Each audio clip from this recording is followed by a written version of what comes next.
And we kickstart the news bulletin with Prime Minister Narendra Modi's visit to Japan. On last day of his visit to Japan, Indian Prime Minister Modi met the Indian community in Japan. Listen into what he had to say.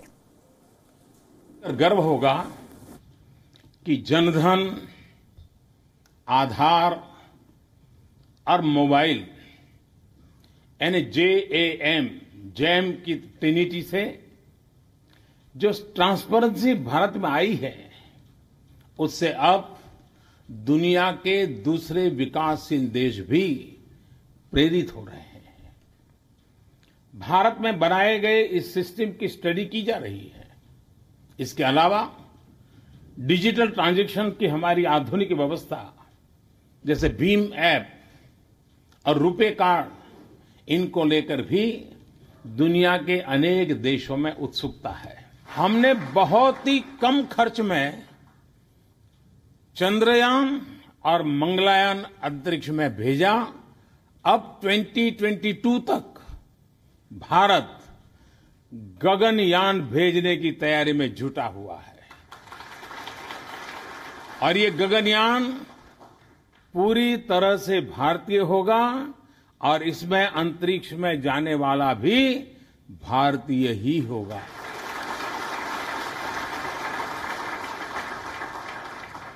साथियों, जमीन से लेकर अंतरिक्ष तक ऐसे अनेक परिवर्तन आज भारत में हो रहे हैं। इन्हीं परिवर्तनों के चलते आज भारत दुनिया की सबसे तेजी से बढ़ती बड़ी अर्थव्यवस्था बना है। During the course of the day, Prime Minister Modi will be meeting a number of Japanese business leaders under the framework of the special strategic and global partnership between India and Japan. Modi and Abe will have wide-ranging discussions on bilateral, regional and global issues. A number of agreements are expected to be signed by the two countries on defence, regional security and trade. Now, yesterday, Prime Minister Narendra Modi of India met with his Japanese counterpart, Shinzo Abe. Afterwards, Abe and Modi together visited the manufacturing hub of Fanuc Corporation. Fanuc Corporation is one of the largest makers of industrial robots. Modi and Abe toured the robotics and automation facilities of the corporation.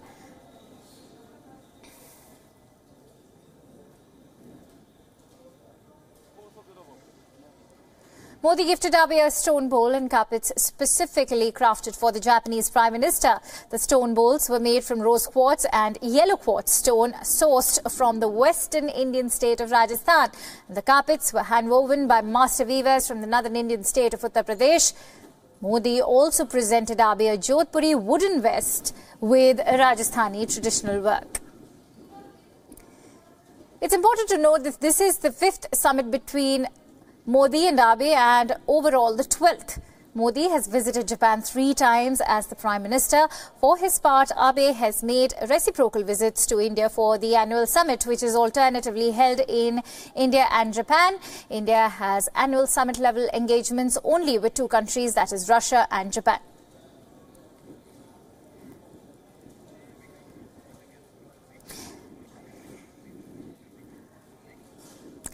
And to bring us more details on how important and integral is the Indian Prime Minister's visit to Japan, I'm joined in by our guests, Mr. Vishnu Prakash, former spokesperson of MEA, who's joining us live from Tokyo, and Professor James Brown, who's the international affairs expert and is joining me live from York, England. Mr. Brown and Mr. Prakash, a very warm welcome to both of you here on Wion. Let me begin with Mr. Prakash first.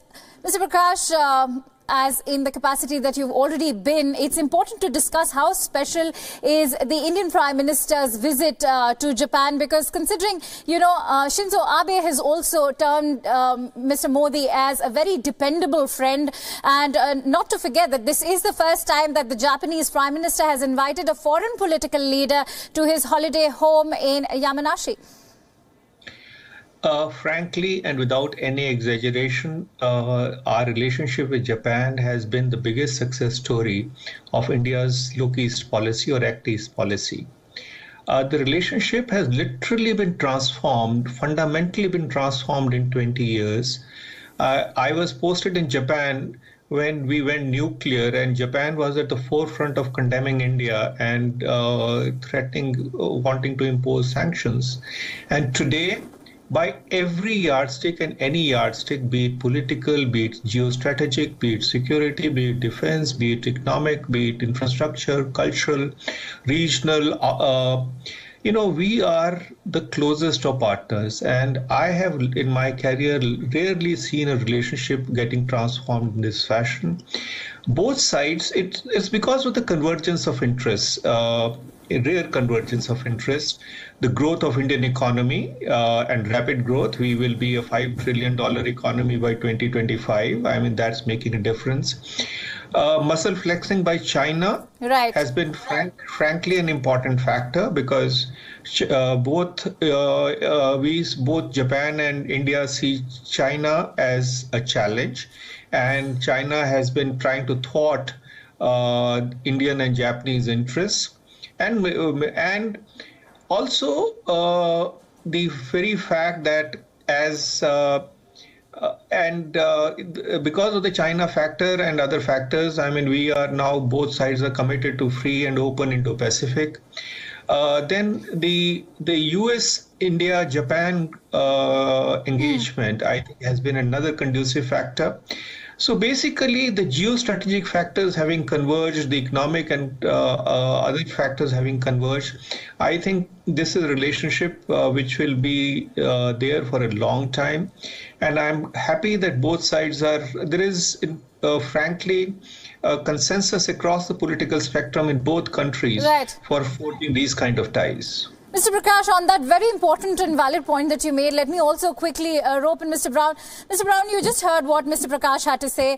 Also keeping in mind that India and Japan, along with the United States, have been boosting defense cooperation to counter China's growing influence through strong naval exercises which are taking place in the Indian Ocean. What is your take on how, India and Japan together are trying to counter China? Well, I think China is absolutely a crucial factor here. And of course, Prime Minister Abe has only just returned from a very important visit to China. And that has been presented by some as really a big step towards resolving problems between Japan and China. But I think that's going a step too far. Despite the success of Prime Minister Abe's recent visit, China still remains very much a major concern for Japan. They will be looking to try and reduce the tensions in the relationship. But ultimately, Japan is looking for additional partners to supplement its relationship with the United States, precisely in order to balance against China. And that's why India is so enormously important. And Japan has placed a great deal of emphasis on what's known as the Quad, for the security cooperation between the United States, Japan, Australia, and India. And I think within that, Japan is looking to encourage the Indian side to overcome some of their reservations and really commit to that quadrilateral format. Absolutely. Very rightly said that, India is playing an integral role in that quadrilateral format of the Quad. One of Japan's leading publications, which is the Japan Times, has reported that, quote unquote, a balancing act is being made by Abe as, he meets Prime Minister Modi for talks just a day after his visit to China. So clearly, his visit Modi's visit also comes on the heels of Abe's talks with the Chinese President Xi Jinping and the Premier Li Keqiang. So do you actually see that there's a balancing act over here? Well, I think that a degree of balancing is indeed sort of taking place. But Shashi Tharoor has gone mad. All right, Mr. Prakash, I will come to you on this point, but let me also hear what Mr. Brown has to say. Yes, please carry on, Mr. Brown. Well, I think that the goals of Japan's foreign policy here are different. When it comes to the relationship with China, it's about taking the heat out of it, neutralizing problems. But there's very little belief that China can really become a very strong partner with Japan. And the reason for that is because China remains the major security threat. There remains the territorial dispute over the Senkaku Islands. So there's always going to remain that concern there. with India, the hopes are that the Japan-India relationship can become much, much closer, and that rather than neutralizing problems, of which there are very few in the Japan-India relationship, it's really about constructing something much more significant, much more partnership relationships, including in the area of security. Right. Mr. Prakash, let me also just reiterate what we were speaking about. You know, one of Japan's leading publications, that is the Japan Times, has reported that, you know, quote unquote, a balancing act is being done by Abe as he meets Modi for talks just a day after his visit to China. Do you really see this relationship as a balancing act? Most respectfully, I will not agree with that characterization. As my co-panelist mentioned, and I broadly agree with my co-panelist, I think the relationships between the two countries are very, very different. In any case, be it India, be it China, be it Japan, be it any major country in the world, wants to have dialogue, have to have a bridge of communication with every major power and every major country. So that's an ongoing process. But given the divergences, historical divergences between China and Japan, in fact, ever since the Second World War, Japan has gone out of the limb to apologize to China, has given a lot of economic assistance to China. And what it has got in return is basically they have been rebuffed, and not just Japan, China claims or covets the Senkaku Islands, but has been engaged in aggressive patrolling, provocative patrolling, illegal fishing in the Japanese waters, has been trying to stymie any Japanese initiative, has been very averse to Japanese efforts to become a normal country. And it has been a very difficult relationship. But what happens is that whenever China is under pressure, and at the moment China is under pressure because of its difficult relationship with the US, whether it is the geostrategic differences or it's the trade conflict, they kind of mellow a bit and they open up to other countries a little. The mood is such that they want to engage a little bit more. And I think it is good that China and Japan are interacting with each other. If it brings the temperature down, it is useful. But while that is trying to contain the negative between India and Japan, it's building on the positives. The relationship is as similar as chalk and cheese. And as we just discussed, it practically by any yardstick, India-Japan relationship has been very positive and growing. Right. And especially what I'm happy about is the defense and strategic and security dimension is something which is very, very important to both the countries. Right. Mr. Prakash, also interestingly enough, you know, there's the contribution that comes in terms of technology also from Japan, because let's not forget that it was last year in September that Abe had visited Ahmedabad to attend a ceremony that was marking the beginning of construction of a new high-speed railway that will be using the Japanese bullet train technology to link Ahmedabad and Mumbai. Where and how do you see the contribution in terms of technology coming in for India from Japan? I think it's a singular contribution that Japan has made in terms of technology. Japan has set up industrial parks in India, has set up technical training centers in India. There is rapid transfer of technology, and let's look back a few years, maybe 10 years, maybe more. It's not just the bullet train that we are talking of. In fact, we have become the largest recipient of Japanese ODA of more than $3 billion right. every year, which cumulatively adds up to more than $40 billion by 2016. And whether it is Delhi Metro, whether it is the Chennai Metro, Kolkata Metro, that is Mumbai Metro, Hyderabad Metro, the Delhi-Mumbai Industrial Corridor, the Delhi-Mumbai Freight Corridor, and now what is particularly of significance, and that I think I would like to underline here, is Japanese partnership in the sensitive India's northeastern region under India-Japan Act East Policy, Act East Forum.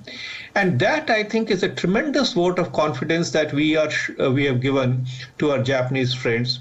And Japan is going to play a very big role in the northeastern region of India, sensitive northeastern region of India, to boost industrialization, connectivity, afforestation, and so on and so forth. So Japan has become a very reliable partner of India, and India has fully been reciprocating because, as I said, it's a convergence of interests. And that convergence of interest is for the long haul. Right. On that point, let me also rope in Mr. Brown, Mr. Vishnu. Mr. Brown, you just heard what Mr. Vishnu was saying. He made a very valid point that, it is very important for India to actually warm ties with Japan further through the Act East policy. How do you see things panning out when it comes to India's dependency on Japan? Will that help to reduce its dependency on China? Well, I think the dependency here is perhaps not quite the right term. That I don't think India is going to become dependent on Japanese technology. But at the same time, that's not to say that Japan and its technology is not going to play a very important role in India. And I think that going forward, the likelihood is we'll see continued investment, continued trade, and also another aspect that has been emphasized during this visit has been tourism. That within Japan, there's a lot of emphasis on boosting the number of tourists visiting Japan, and there are great hopes that as India continues to develop, as you have more people making foreign holidays, that Japan will become a major destination there. So I think that across all of these different sectors, we're going to see this relationship become closer and closer. And given the relations between Japan and China in the long term are likely to remain difficult, as they will between China and India, that will remain a push factor for both of these sides, driving India and Japan closer. Right. Also, Mr. Brown, it's important to talk about the 13th India-Japan Annual Summit, where also there will be a section for Make in India, where Prime Minister Modi will also be addressing a press conference over there in terms of Make in India. It's important to talk about how India is becoming a hub of electronics, the auto manufacturing as well, where Japan's role is also growing constantly.